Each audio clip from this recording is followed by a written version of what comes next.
Welcome to my channel. তো আজকের ক্লাসের আমাদের আলোচনার বিষয়বস্তু হচ্ছে ঘর্ষণ ছায়া প্রকাশনীর এমসিকিউ সমাধান। তো তোমরা অনেকেই বলেছো ঘর্ষণের এমসিকিউ গুলো করাতে, আমি নিউটন অবধি করিয়ে দিয়েছিলাম তোমাদের। তো ঘর্ষণ থেকে যে এমসিকিউ গুলো আছে, প্রধানত যে গাণিতিক সমস্যাগুলো এমসিকিউতে দেওয়া আছে সেগুলো আমি তোমাদের দেখিয়ে দেবো, আর তোমরা বাকি এমসিকিউগুলো নিজেরা করে নিতে পারবে। তো বেশ কিছু যুক্তির এমসিকিউ বা বোধমূলক প্রশ্নও আছে, সেগুলো তোমরা একটু পড়লে নিজেরাই বুঝতে পারবে আশা করি। তো প্রধানত গাণিতিক সমস্যাগুলোতেই অসুবিধার সৃষ্টি হয়, তো সেই জন্য আমি সেগুলোই ভালো করে দেখিয়ে দেবো। প্রথমে 3টে প্রশ্ন আছে সাইকেলের চাকার প্যাডেল করা, এগুলো খুবই সহজ। তো আমি 4 থেকে শুরু করছি, নিউমেরিক্যাল প্রবলেম IIT 94। তাও আমি প্রথমগুলো একটু বলে দিই। প্যাডেল করে সাইকেলের বেগ বাড়ানোর ক্ষেত্রে দুটি চাকার উপর ভূমি দ্বারা ঘর্ষণ বল কোন দিকে? স্থিত ঘর্ষণ বল। আচ্ছা, প্যাডেলের সঙ্গে আমরা কি জানি? প্যাডেলের যে চেনটা থাকে সেটা পেছনের চাকায় যুক্ত থাকে। সামনের চাকার তো আমরা প্যাডেল করে বেগ বাড়াতে পারি না। বেগ বাড়াতে গেলে মাটির যে ঘর্ষণ বল আছে, স্থিত ঘর্ষণ বল, তো চাকাটা সামনের দিকে গতিশীল হচ্ছে, তাহলে স্থিত ঘর্ষণ বল পিছনের দিকে হবে। তাহলে সামনের চাকার স্থিত ঘর্ষণ বলটা পিছন দিকে হবে।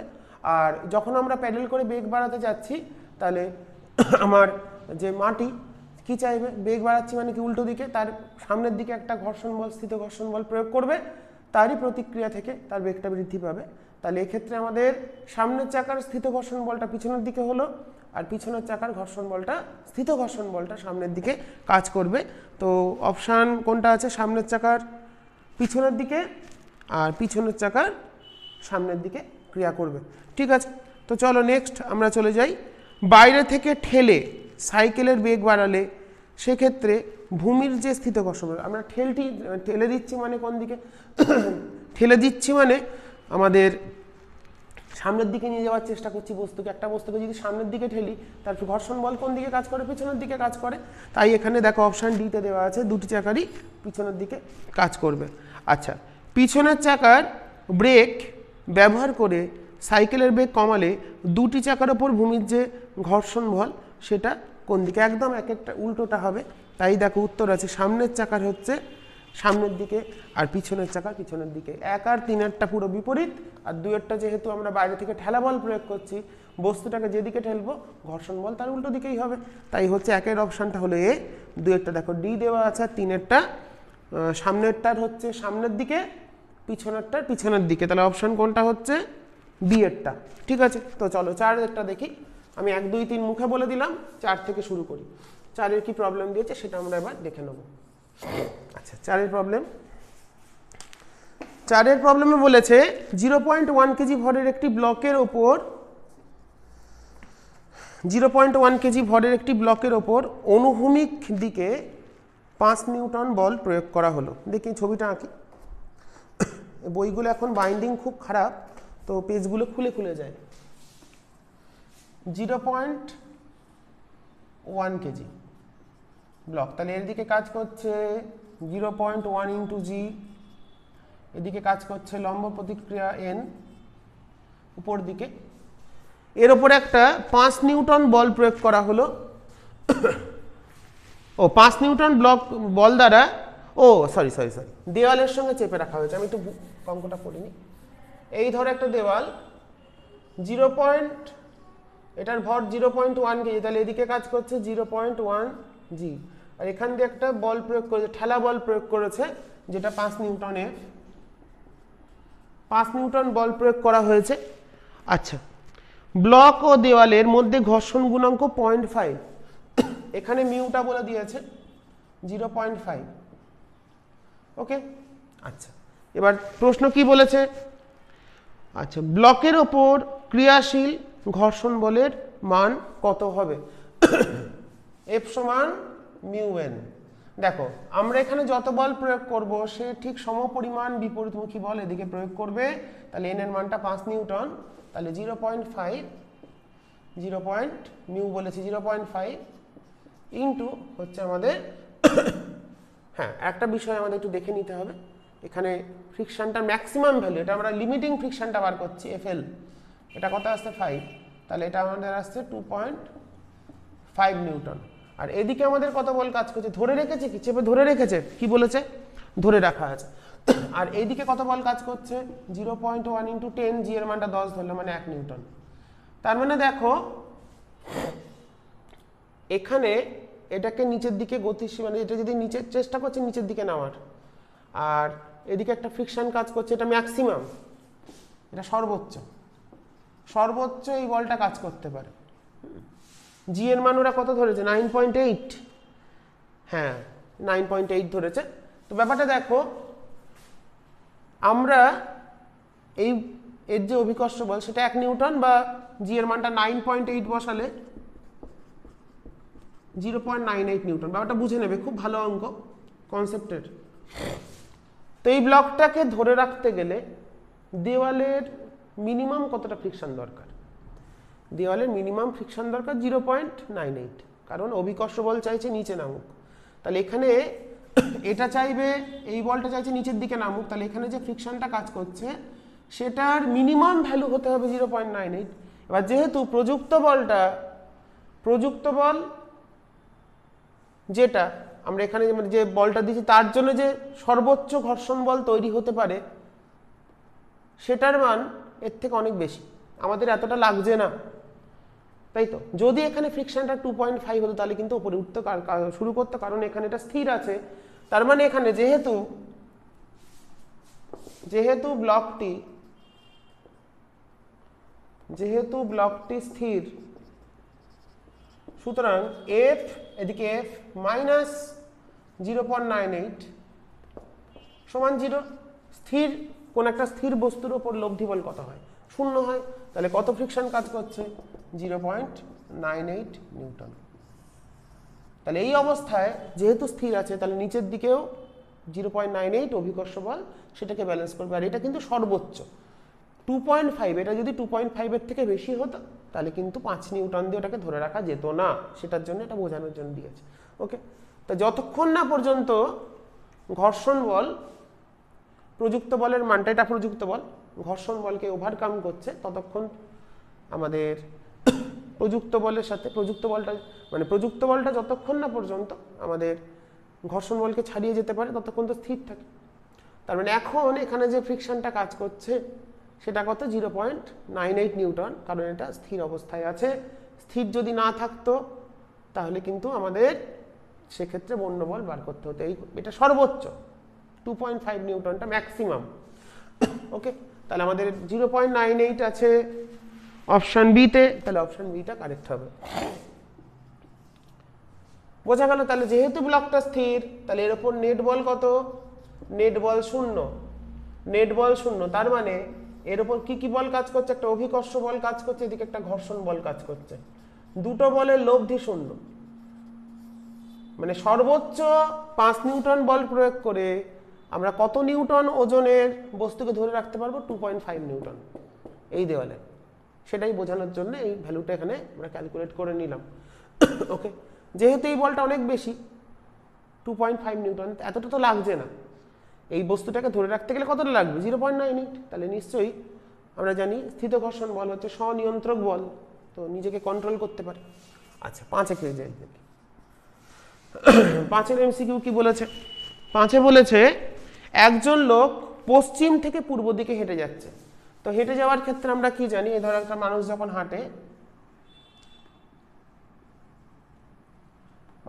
হাঁটে, আমরা কি জানি? এদিকে একটা সে বল প্রয়োগ করে, আমরা এদিকে তার একটা উপাংশ থাকে, এই যে উপাংশটা সেটাই হচ্ছে। তো মানুষ যেদিকে হেঁটে যায়, মানুষ তো পা ঘষে হাঁটে না, মানুষ কিন্তু ধরো আমরা যখন হাঁটি তোমরা লক্ষ্য করো, আমরা কিন্তু পা ঘষে হাঁটি না, আমরা এইভাবে হাঁটি। তাহলে এই পাটা যেহেতু পেছনের দিকে আসছে, তাই ফ্রিকশনটা কাজ করবে সামনের দিকে। তার মানে লোকটা যাচ্ছে কোন দিকে? বলেছে পশ্চিম থেকে পূর্বে। পশ্চিম থেকে পূর্ব দিকে যাচ্ছে মানে ঘর্ষণ বলটা পশ্চিম থেকে পূর্ব দিকেই কাজ করবে। ওকে, কারণ লোকের পায়ের মুভমেন্ট কোন দিকে? পেছনের দিকে, তাই ফ্রিকশনটা কাজ করবে সামনের দিকে। তাহলে মানুষ কিন্তু পা ঘষে ঘষে হাঁটে না, এইভাবে হাঁটে না, এইভাবে হাঁটে। যদি তাহলে দেখো আমি হাতটা ঘষছি কোন দিকে? পেছনের দিকে, তাহলে এইখানে যে ঘর্ষণটা তৈরি হচ্ছে হাতের ওপর সেটা সামনের দিকে। তাহলে পা যদি পেছনে ঘোজায় তাহলে আমাদের কিন্তু, আমরা যখন হাঁটি তোমরা লক্ষ্য করবে, নিজেরা হেঁটে ফলো করে দেখবে কি হাঁটে। এবার যদি কেউ পা ঘষে হাঁটে তার ক্ষেত্রে উল্টো হবে। পা ঘষে ঘষে এরম করে তো আমরা হাঁটি না, পা ফেলে ফেলে হাঁটি। ওকে, তার মানে অপশনটা হলো কত? অপশন আছে পশ্চিম থেকে পূর্বে, তাহলে এর অপশনটাই হচ্ছে 6। দেখো কি বলেছে, 6 বলেছে একটি নততলের নতিকোণ থিটা, নততল বলেছে ইনক্লাইন্ড, এই নতিকোণ বলে দিয়েছে থিটা, এই নততলের ওপর অর্ধাংশ মসৃণ আর পরের অর্ধাংশ হচ্ছে উপরের অর্ধাংশ মসৃণ আর পরের অর্ধাংশ অমসৃণ। মানে এই নততলটার ওপরের কিছুটা অংশ মসৃণ আর পরের যে নিচের অংশটা হচ্ছে অমসৃণ। তাহলে দেখো মানে এইখানটা বলেছে এই নততলের ওপরের অর্ধাংশ, মানে এটাকে যদি হাফ বলি তাহলে এখানটা একটু রাফ, তারপরটা স্মুথ, এটা অমসৃণ এটা মসৃণ। আচ্ছা এবার কি বলে দিয়েছে, আচ্ছা একটি বস্তুকে নততলের শীর্ষবিন্দু থেকে স্থির অবস্থায় ছেড়ে ফেলা হলো, সেটি নততলের পাদদেশে এসে স্থির হলো। ও সরি, আমি একটু ভুল পড়েছি, প্রথমটা বলেছে মসৃণ, তারপরটা বলেছে অমসৃণ, উপরটা বলেছে মসৃণ, আমি একটু কোশ্চেনটা পড়তে ভুল করেছি। একটা বস্তুকে এখান থেকে ছেড়ে দেওয়া হয়েছে, এর ইউটা 0, তাহলে বস্তুটা এই পর্যন্ত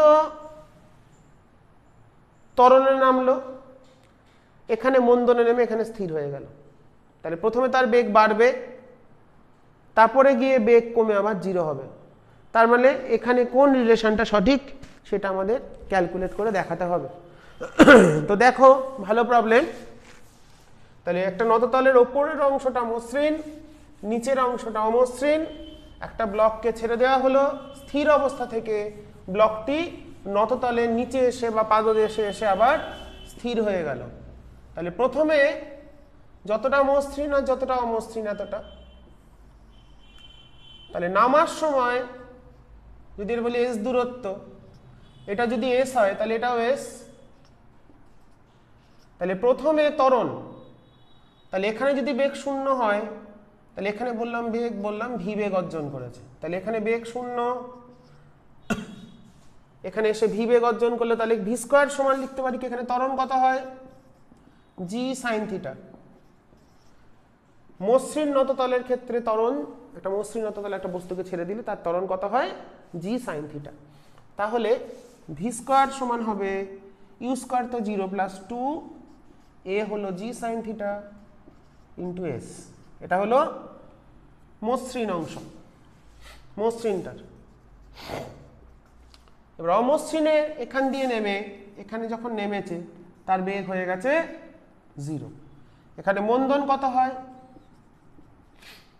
মন্দন হয় g mu cos theta minus sine theta, মন্দন এটা। তাহলে এই মন্দন নিয়ে নামে, তাহলে সেক্ষেত্রে অন্তিম বেগ অমসৃণের ক্ষেত্রে অমসৃণ অংশের জন্য অন্তিম বেগ 0, প্রাথমিক বেগ ভি, তাহলে v square minus 2 g mu cos theta minus sine theta into s. তাহলে এখান থেকে ভি স্কোয়ার চলে আসছে, দেখো v square equal to u square minus 2s, মন্দনের সূত্র, সূত্রটা মনে রাখবো, নততলের ক্ষেত্রে ত্বরণ এটা, অমসৃণে মন্দন এটা, মন্দন মানে ঘর্ষণ বলটা বেশি গতিশীল অবস্থায়, তাহলে সে এসে 0, তাহলে ভি স্কোয়ার সমান চলে এলো 2g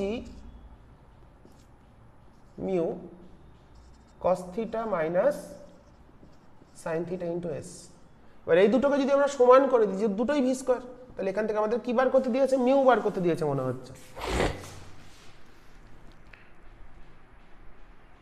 হ্যাঁ মিউটা বার করতে দিয়েছে। তাহলে দেখো এখান থেকে আমরা চলে আসছি, অতএব জি সাইন থিটা, দেখো এখানে আছে 2 আছে এস আছে, 2 আছে এস আছে, আবার জিও আছে, তাহলে আমি লিখতে পারি কি সাইন থিটা সমান mu cos theta minus sine theta, পারি লিখতে। দেখো 2gs, তাহলে এই জায়গাটা অবশ্যই এইটার সঙ্গে সমান হতে হবে, তবেই বেগ 0 থেকে শুরু হয়ে বেড়ে তারপরে আবার 0 হবে। দুটো ভি স্কোয়ার সমান করে দিয়ে তুলনা করে আমরা পেলাম, অতএব 2 sin থিটা সমান পেলাম মিউ কস থিটা, অতএব মিউ পেয়ে গেলাম আমাদের 2 tan থিটা। মিউ সমান পেয়ে গেলাম 2 tan থিটা। উত্তর কোনটায় আছে? এ তে আছে মিউ সমান 2 tan থিটা, এটাই আমাদের উত্তর হয়ে গেল। ঠিক আছে, তো 6 নম্বর এমসিকিউটাও আমরা সমাধান করে ফেললাম। তো তোমরা এই দুটো খেয়াল রাখবে, মসৃণ নততলের ত্বরণ হচ্ছে জি সাইন থিটা, অমসৃণের যদি ত্বরণ হয় ত্বরণের ক্ষেত্রে জি sine theta minus mu cos theta হবে, আর মন্দন হলে মিউ কস থিটা মাইনাস জি সাইন থিটা হবে। ওকে, এই দুটো সূত্র একটু মনে রাখতে হবে। নততলের ক্ষেত্রে মসৃণ হলে কি, অমসৃণ হলে কি, ভালো করে দেখে নিতে হবে। আচ্ছা, এরপরে চলে যাই আমরা পরের প্রবলেম। এম ভরের একটি বস্তু আনত নততলের ওপর স্থির অবস্থায় আছে। বস্তু ও নততলের ঘর্ষণ গুণাঙ্ক মিউ হলে ব্লকটি নিজের ওজনের ক্রিয়ায় নিম্নমুখী গতিশীল হলে, গতিশীল হবে যখন, আচ্ছা দেখো একটা ব্লক স্থির আছে মানে কি, এদিকে কাজ করছে কি এমজি সাইন থিটা, নতিকোণ যদি এটা থিটা বলি, এম ভরের বস্তু, আর এদিকে কাজ করে কি ফ্রিকশন, মানে স্থিরাবস্থায়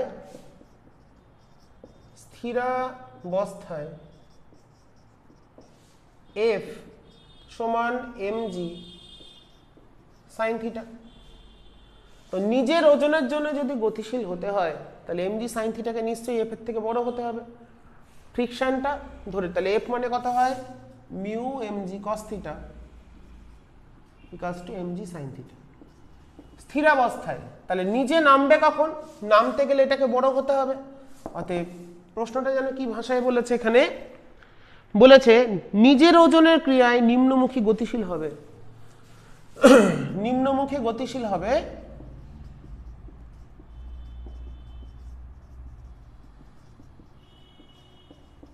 যখন mg sine theta greater than friction, বড় হতে হবে। তার মানে mg sine theta greater than mu mg cos theta, তার মানে tan theta greater than mu বা mu less than tan theta. এবার অপশানটা আমরা দেখে নেব ওরা কি অপশানে উত্তর করেছে।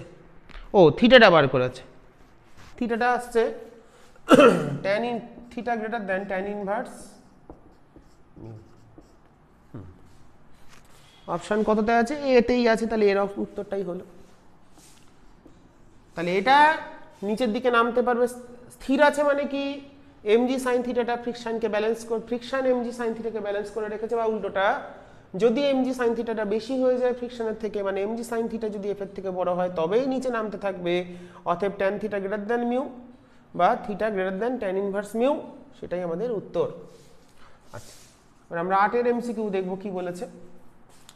8 বলেছে দুটি একই রকমের বস্তু এ আর বি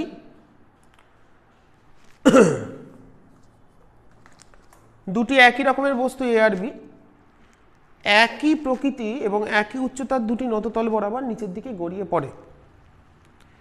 নততল দুটির নতিকোণ যদি 30 ডিগ্রি এবং 60 ডিগ্রি হয় তাহলে সেক্ষেত্রে কোনটি, এটা ঠিক ফ্রিকশনের কোশ্চেন নয়। তো দেখো একটার একই উচ্চতা বলেছে না, প্রকৃতি একই উচ্চতার দুটি নততল থেকে গড়িয়ে পড়ছে, যদি নততল দুটির নতিকোণ, হ্যাঁ তো দেখো একই উচ্চতার, এটা একটা নততল, এটা ধরো আমি বললাম 60 ডিগ্রি, আর একই উচ্চতার যেহেতু দ্বিতীয়টা তাহলে একটু বড় হবে, অ্যাঙ্গেলটা কমছে মানে এই দূরত্বটা বেড়ে যাবে, তাহলে এটা 30 ডিগ্রি, উচ্চতা সেম। তো এই বরাবর নামছে, একটা এই বরাবর নামছে, এটা এ বি সি ডি। তাহলে একটা নামছে, অ্যাঙ্গেলগুলো কত কত, প্রথমটা বলেছে এ বলেছে বি বলেছে, দুটো বস্তু, প্রথমটার 30 তারপরটা 60। তাহলে এ যেটা এখান দিয়ে যেটা নামছে সেটা এ বস্তু, আর এটা হচ্ছে বি বস্তু, 60-এ যেটা নামছে সেটা বি বস্তু। তো এখানে প্রশ্ন যেন কি কোনটি আগে ভূমি স্পর্শ করবে নাকি, সেক্ষেত্রে আছে কোনটা আগে পৌঁছবে বা কোনটা পরে পৌঁছবে, সেই হলো প্রশ্ন। তাহলে উচ্চতা যেহেতু এখানে একই, তাহলে যেটা 30 ডিগ্রি, তাহলে এর ক্ষেত্রে যে দূরত্ব, তাহলে এটার ক্ষেত্রে যদি লিখি তাহলে এডি সমান দূরত্ব এস, এটা এস ইকুয়ালস টু হাফ ত্বরণ কত জি সাইন 30 টি স্কোয়ার, টি এ স্কোয়ার লিখলাম। আর এসি, এ থেকে সি বরাবর যেটা বি আসছে, মানে এসি সমান half g sine 60 into TB square. Okay, তো এই হলো গিয়ে আমাদের বিষয়। তাহলে এখানে টি এ বড় না, আবার এখানে দেখো আমরা এইচ বাই এসি লিখতে পারি, এইচ বাই এসি সমান সাইন 60, আর এইচ বাই এডি সমান লিখতে পারি সাইন 30। ওকে, তাহলে আমরা যদি এটা দিয়ে এটাকে ভাগ করে দিই, মানে এডি বাই এসি, তাহলে আসছে দেখো sine 30 by sine 60 into T A by TB square. এবার এডি বাই এসি, মানে এটাকে এটা দিয়ে ভাগ করলে দেখো এডি বাই এসি যদি করি, এটাকে এটা দিয়ে ভাগ করলে এডিটা উপরে চলে যাবে, দেখতেই পাচ্ছ। তাহলে সেটা আসছে সাইন 60 বাই সাইন 30। তাহলে এটা এইদিকে আসলে এটা স্কোয়ার হয়ে যাচ্ছে, সমান টি এ বাই টিবি। তাহলে টি এ বাই টিবি চলে এলো, সাইন 30 মানে কত, √3/2, এটা হচ্ছে হাফ, স্কোয়ার মানে 3। তাহলে টি এটার ক্ষেত্রে টি এ হবে 3 টিবি, মানে বিটা যে সময় নামবে টি এটার ক্ষেত্রে তার 3 গুণ সময় লাগবে। তাহলে আগে কে পৌঁছবে, বি নদতলের পাদদেশে আগে পৌঁছবে, পরিষ্কার ব্যাপার। টি বি এর ক্ষেত্রে সময়টা কম, তাহলে বি আগে পৌঁছবে। তাহলে আমাদের বোঝা গেল প্রবলেমটা কিভাবে সমাধান হলো। তাহলে বি এখানে, তাহলে বি এর, তাহলে এর সময় বেশি লাগছে, বি এর কম, তাহলে বি আগে পৌঁছাবে। খুব ভালো, ছোটর মধ্যে একটা এমসিকিউ, এরকম প্রবলেম হিসেবেও আমাদের দিতে পারে। অনুপাত বার করো, এরা যে সময় নামবে তাদের অনুপাত নির্ণয় করো, দিতেই পারে। খুব ভালো এমসিকিউ হিসেবে আমরা করতে পারবো। আচ্ছা, পেজটা খুলে গেছে, ভালোই হয়েছে, হাতে করে করতে পারবো। এবার চলে আসি 9 নম্বর।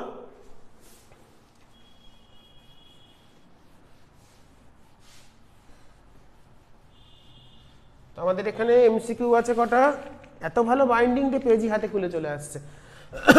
তো যাই হোক, আমরা তার জুড়ে নিতে হবে বইটা একটু।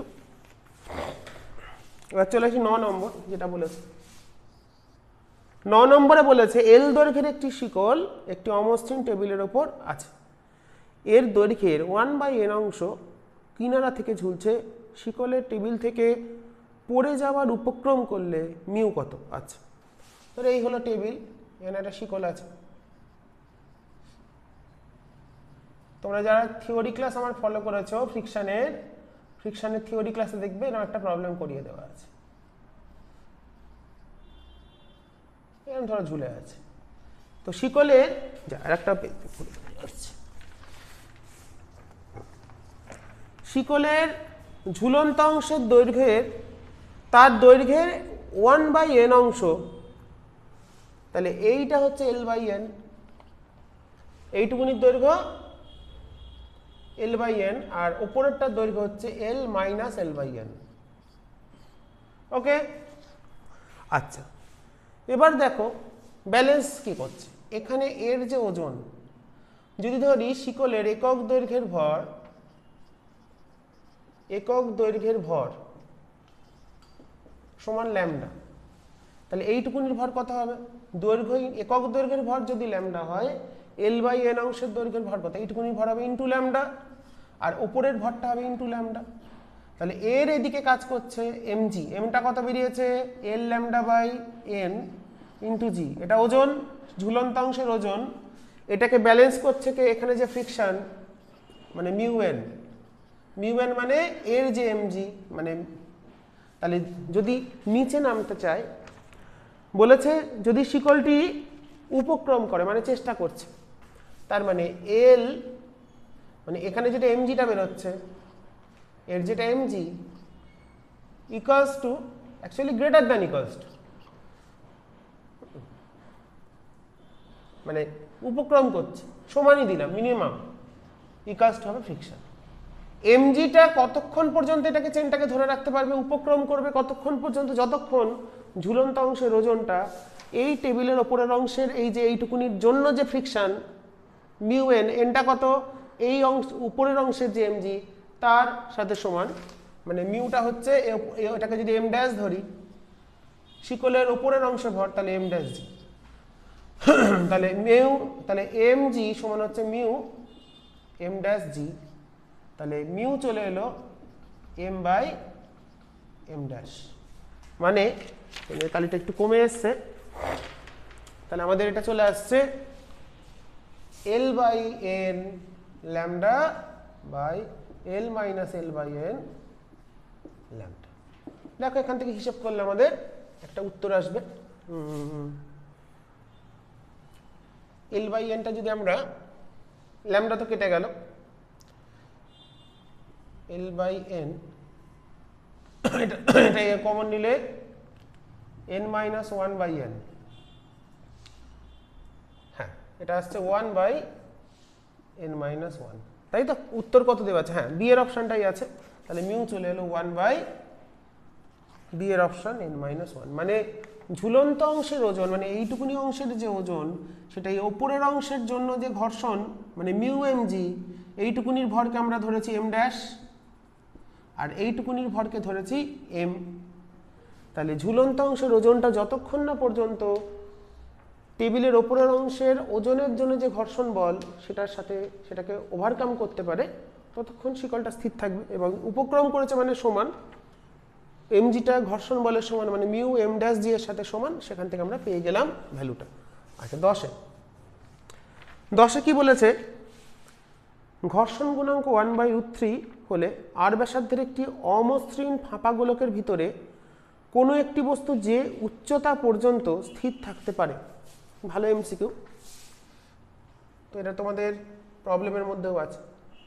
তো এই ধর একটা ফাঁপা গোলক, ধরলাম এই উচ্চতা অবধি স্থির থাকবে, এখানে একটা বস্তু স্থির আছে মানে কি, এর দিকে একটা mg কাজ করছে, এটা ধরলাম থিটা কোণে, এটা আর ব্যাসার্ধ বলেছে, আর ব্যাসার্ধ, তো সে ধরলাম ভূমি থেকে এইচ উচ্চতা অবধি, এইটুকুনি এইচ উচ্চতা পর্যন্ত, ছবিটা ঠিক আসছে তো? আমরা ধরে নিচ্ছি গোলকের ভেতর ভূমি থেকে এইচ উচ্চতা পর্যন্ত মানে স্থির থাকতে পারে। তাহলে এদিকে কি কাজ করবে, এদিকে ফ্রিকশন, এদিকে কাজ করছে mg সাইন থিটা, এদিকে mg কস থিটা। কেন কস থিটা, এটা থিটা হলে এটাও থিটা, তাহলে কস থিটা এদিকে, তাহলে এটা হচ্ছে মিউ mg কস থিটা। তাহলে সাম্যাবস্থায় ব্যালেন্স আছে মানে অবশ্যই mg সাইন থিটাটা, mg সাইন থিটা ফ্রিকশনকে ধরে রেখেছে, বা ফ্রিকশনটা mg সাইন থিটাকে ধরে রেখেছে মোস্ট প্রবাবলি, বা যদি আমি ঠিকভাবে বলতে চাই তাহলে এখানে আসছে ট্যান থিটা সমান মিউ। তাহলে থিটা পেয়ে গেলাম কত, অতএব ট্যান থিটা মিউ এর ভ্যালু বলেছে 1/√3, তাহলে থিটা হচ্ছে 30 ডিগ্রি, তাহলে থিটাটা হলো 30। তাহলে দেখো এটা যদি আর হয় তাহলে আমরা জিনিসটা পাচ্ছি, দেখো এইচ কত আসছে সেটা বুঝতে হবে। এইচ মানে এটা যদি বলি ও এ বি, আমাদের এবিটাই হচ্ছে এইচ, এবি সমান এইচ সমান এবিকে আমরা বলতে পারি আর OB minus OA, OB minus OA. ছবিটা ফলো করো, দেখে নাও সবাই। এবিটা হচ্ছে এইচ উচ্চতাটা, সেটাকে আমরা ওএ ওবি মাইনাস ওএ লিখতে পারি। ওবিটাই হচ্ছে ব্যাসার্ধ, তার মানে হচ্ছে ওবিটা হচ্ছে আর আর এটা কত হচ্ছে, এটা যদি আর হয় তাহলে এইটুকুনি হবে আর কস থিটা, এই যে ত্রিভুজ সমকোণী ত্রিভুজটা দেখতে পাচ্ছ তার ভূমি এটা, তাহলে আর কস থিটা এটা, তাহলে আর কস 30 মানে √3/2, তাহলে আর মাইনাস আর √3/2। উত্তরটা আমরা ক্যালকুলেট করে নিই, উত্তরটা ওরা কত দিয়েছে।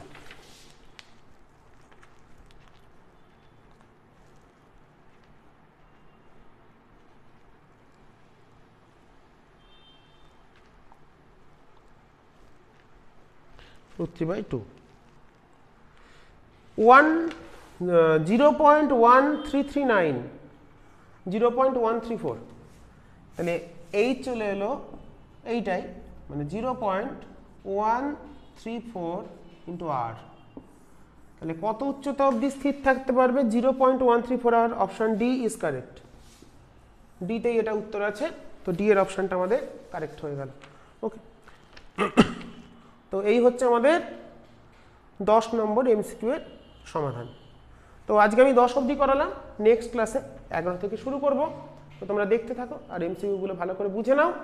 আর এখন অনেকগুলো আছে, আমি 10 অবধি সবগুলো করানো ছোটো আস্তে আস্তে করাই, অল্প অল্প ছোটো ছোটো ভিডিও হলে তোমাদেরও দেখতে সুবিধা হবে, সেই হিসাবে আমি প্রথম ভিডিওতে 10টা এমসিকিউ আলোচনা করলাম। পরের ক্লাসে 11 থেকে শুরু করব, তোমরা দেখতে থাকো আর ভালো করে বুঝে নেবে, ঠিক আছে। এমসিকিউগুলো কিন্তু এই দেখো, এই যে দুটো প্রবলেম করলাম না, দুটোই কিন্তু আমাদের বড় কোশ্চেন হিসেবে আসতে পারে, 3এও আসতে পারে। করিয়ে দিলাম, এখানে সূত্র হিসাবে আমরা, হ্যাঁ একটা সূত্র আছে, এখানে একটা সূত্র আছে, এইচ সমান যদি মনে রাখতে পারো direct, H equals to 1 - 1/1 + μ² into হচ্ছে আর। এখানে যদি মানটা বসাই, দেখি উত্তরটা আমি ঠিক লিখলাম কিনা, তাহলেই বোঝা যাবে। তাহলে হচ্ছে 1 - 1/√1 + μ²। মিউটা যেন কত দিয়েছিল, মিউ দিয়েছিল, এটা হচ্ছে উচ্চতা, কত উচ্চতা অবধি, ডাইরেক্ট উচ্চতার সূত্র এটা। মিউটা দেওয়া ছিল হচ্ছে আমাদের 1/√3, 1/√3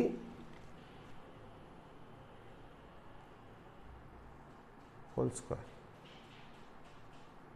হ্যাঁ একদম এটা উত্তর চলে আসছে। মানে তোমরা যদি সূত্রটা মনে রাখতে পারো, মানে কোনো একটা অমসৃণ গোলকের ভেতরের তলের ঘর্ষণ গুণাঙ্ক যদি মিউ হয়, গোলকের ব্যাসার্ধ আর হয়, তাহলে যে উচ্চতা অবধি একটা বস্তু গোলকের ভেতরের তলে স্থির থাকতে পারে তার ফর্মুলা এটা। ডাইরেক্ট ফর্মুলা দিয়েও তোমরা অঙ্কটা এমসিকিউটা করতে পারো। সেখানে তাহলে মিউটা 1/√3 বসিয়ে দিলে উত্তরটা ডাইরেক্ট এইচ ইকুয়াল টু এটা চলে আসবে, ঠিক আছে। তোমাদের সূত্রটা বলে দিলাম।